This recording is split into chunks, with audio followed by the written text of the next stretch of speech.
guys, what's up? It's Jack here, and it has occurred to me that I have not done one of these in a while, have I? Well, in that case, welcome to another episode of Pickup Vlogs, where I take a look at all the stuff I've recently bought, and let's just put it like this, in the past few months, I have bought a lot. And all over here that you can't see in this corner of the screen, there is a crap ton of stuff to go through. So let's not waste any time and check out some of the stuff we've picked up in the last few months. Okay, the first thing I'm obviously going to show you guys is sitting right here on the table, and that is, of course, something that I know I will not get addicted to anytime soon. This is the pop vinyl King Kong figure from Kong Skull Island. I picked this up in May, and I've been wanting to get to it for a while, and I finally picked it up for about $25, and I actually love the shit out of this thing. Like, King Kong just looks so cute and cuddly. Now, what's great about finally showing it off is that I can finally open it. So, hopefully by the time this video airs, you will see it unopened in future videos. And in case you're wondering if I'm going to be collecting any more of these, the answer is no, one is enough. But of course, given it's November and it's the post-Halloween season, that means I went on a huge spree of costume collecting. Normally, I collect costumes and props during the Halloween season, but this time I actually went days after Halloween to see if I could get any discounts, and I got a lot of them. The first thing I'm going to show off here is actually these suckers. These are Star Wars Stormtrooper costumes. I picked these up for about, I'd say, 35 bucks a piece. They were originally 60, but Party City had them for half off, and these are going to come in handy for some Star Wars videos that I have planned sometime down the road around, let's just say, May the 4th? But yeah, I actually tested these costumes out. They're really cool. They come with a couple of really shitty Stormtrooper masks, but luckily I have a couple better quality versions to make up for it. Another thing I bought for dirt cheap is this Mad Scientist wig. I picked this thing up for about $1 at a local thrift shop, but it's a really nice wig, and for any Back to the Future videos or anything involving Mad Scientist, this will definitely come in handy in the future. Great Scott, Marty! The time continuum has been disrupted, creating this temporary sequence resulting in this alternate reality. English, Doc, please. But of course, what is costume collecting than collecting a whole vast amount of really cheap makeup kits? Now, for anybody who does big special effects movies, makeup is a very important thing to have on set. And luckily at my local Shoppers Drug Mart, I was able to pick up a bunch of these makeup kits for about $1 a piece. And there's a bunch of them. You got some fake blood, you've got some, you know, Walking Dead latex kind of stuff, you got face paint, you've got a vampire makeup kit, you've got a bald cat wig, and you've got some spray blood. So any of that stuff comes in handy. And also there's some green hairspray in case I need somebody to cosplay the Joker for any videos. Now, one thing you guys might notice in my social media pages is that I actually do a couple of cosplays at local conventions. One of them I've actually done before is what I call a 90s Batman, which is a combination of the Val Kilmer and Michael Keaton costume from Batman and Batman Forever. But luckily at my local thrift shop for about $1, I picked up this bodysuit that actually is really hysterical, but kind of cool. And that, of course, is a George Clooney Batman and Robin torso costume piece.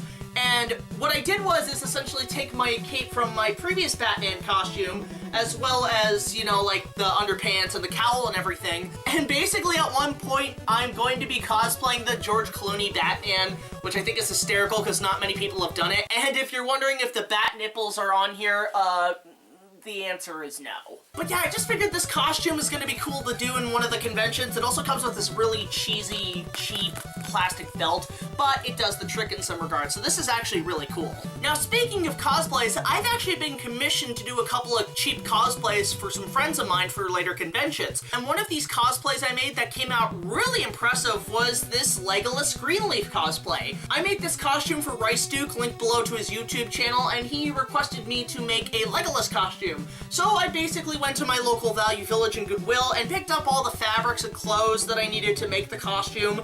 It's just a series of t-shirts and undershirts that kind of make the full body suit. The cape is actually Rice Dukes himself, and he helped me use that so I can make it a lot better for him. And I also made some gauntlets out of cardboard, brown fabric, and some gold paint to add to details. But this costume is actually really nice, and I'm overall happy of how it turned out. But when I made the costume, I actually went a bit further than what he requested, and one of the things I built was, for example, this bow, which is just basically a tree branch or a tree root that I just basically painted gold. I added a bowstring and everything, and yes, this can actually fire. I have tested it. But the thing I did to actually give a little extra to the costume is I actually made this bow and arrow quiver kit, and this I actually just made out of cardboard tubing, fabric, and a few leather belts from my local thrift shop. So it's got like the belt strap and everything. It's got the 2 white knives that are actually just cheap Chinatown samurai swords that I painted white. It's also got about 15 arrows, and these arrows are actually made out of cattails that grow in the swamps where I live, and I basically just covered them in tape, and I put some foam feathering on there. Normally I would use geese feathers, but I wanted to make it more detailed like in the movies, so I basically went to a craft store, and I picked up yellow craft foam and basically cut them and glued them onto the arrows. So this is overall, I'm really impressed with how this turned out. Now, the last cosplay project I've been working on is actually going to be premiering at the Fan Expo holiday event in December. Now, if you guys don't know, I am a huge Inuyasha fan. It is my personal favorite anime of all time, and one of my favorite kind of funnier characters is the character of Jockin, who follows Sesshomaru around. But something I always thought if they did a live-action version is that they would probably make it like Yoda, where he's like a puppet or something. Well, I figured I'd take the initiative and make basically a Jockin Muppet. This was made out of several materials, basically just a, you know, green plushy toy, unstuffed, made into, you know, the kind of the creation of the puppet using pieces to make the ears. The eyes are just styrofoam balls, and there's also just the hat, which I bought when the Halloween stuff was at my local dollar store. The cloak is just, you know, a baby's cloak. And this is basically something I've wanted to build for a long time, is this Jockin Muppet. He will have the staff of 2 heads, but I'm still working on that at the moment. Lord Sesshomaru! I seem to have lost the staff of 2 heads! Where'd it go? Where'd it go? But yeah, I'm overall impressed with this guy, and I think he actually came out really well, so I'm hoping to premiere him at DTAC this December. Now, getting into the fantasy and medieval genre again has really sparked my re-interest in sword fighting and fencing, which I used to do as a kid. And one of the things I actually recently picked up off an ad on Kijiji are these suckers. These are legit sports fencing swords. These are the electronic ones that they actually use in the games. But I want to use them as props in case I ever need to do a fencing scene or something. But I really like these things. I picked them up for about, I don't know, $40 off Kijiji for the both, and I know normally they go for a lot higher. But yeah, you can just go around being Zorro or something, and you can like sword fight and do your thing, you know, lunge, parry, all that stuff. Oh, guard, turn, parry, dodge, spin, thrust. And something I should mention for anybody who doesn't understand the way of fencing, this kind of grip is what's called the French grip. And this is what's called the pistol grip because it looks like the shape of a gun. Normally I would use the French grip, but recently I've been really getting into the pistol grip. It feels a lot more comfortable in my hand.